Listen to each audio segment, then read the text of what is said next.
In this video, we're going to take a look at the view menu options located, you guessed it, down here under the view menu here inside your panel. That's right. Now, obviously, we're not going to cover every single option that's available, for the simple fact that you guys are still new to Maya, or you should be, going through this course. And some of these aren't really applicable at the moment until we get into a scene and they become important. At that point, we're going to bring up some of these different options then. That's right.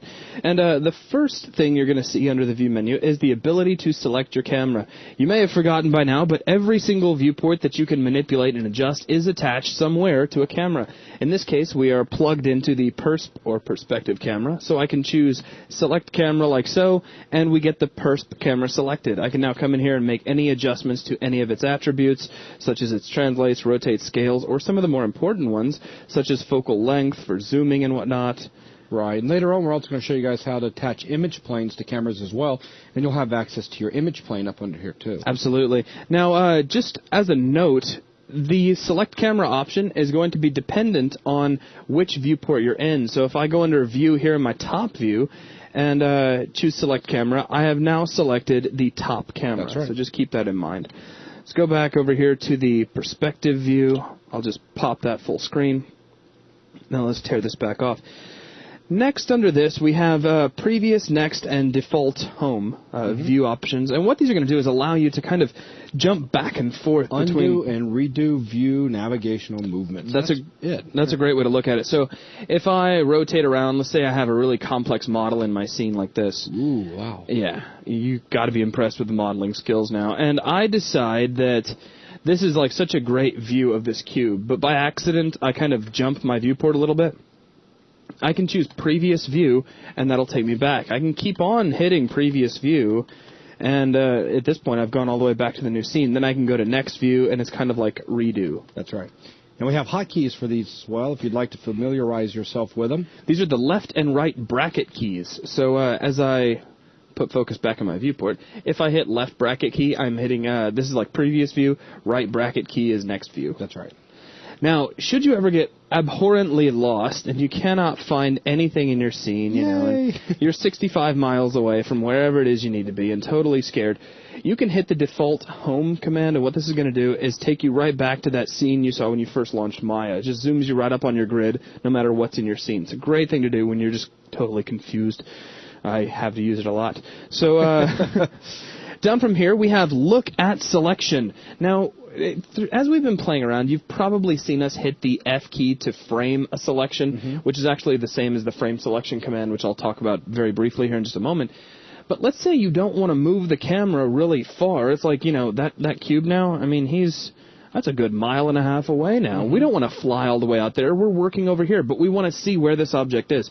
We can choose look at selection, and it'll just rotate the camera so that it's aiming right at whatever it is we have selected. Very nice. We can choose frame all, which probably help if make about 3 other objects. Yeah, it'd help if I had a few more objects, and I'll space them out to prove a point. So 3 objects with a lot of room in between. And let me show frame all and frame selection at the same time. Let's say I select this box here at the center of the grid, and I click frame selection. Whatever it was I had selected gets framed up in the view. If I hit frame all objects that I have created get framed up in the view. The thing to keep in mind here, though, is that if your objects are very, very sparsely spaced, as mine are, your camera may end up zooming way, way, way back. Right. If you've built like a 2-scale model of, I don't know, Long Island, don't hit frame all. That would be bad. You'll end up on the moon trying to find all your objects. So, down from here, we have the bookmark area. This will be discussed a little bit later. Real quick, before we move out of the one above, the hotkeys. Oh, sure. Frame selection F, frame all A. True, thank you. Let me go ahead and just kind of specify. If you select an object, you hit F. You've now framed up on that one selected object. If you hit A, you're framing up on all. Awesome. So just remember that.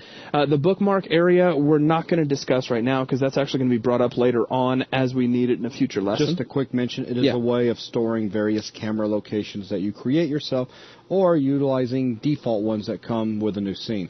But again, we've got a lesson all about that later on when we start talking about workflow in Project 2, I believe. Absolutely. Underneath this, we have camera settings, which is a variety of kind of switch on-off options for your cameras to help you with a variety of things. A lot of these will be discussed a little bit later on, such as the resolution gate, which shows you exactly what is going to be placed inside your render so that nothing is left out.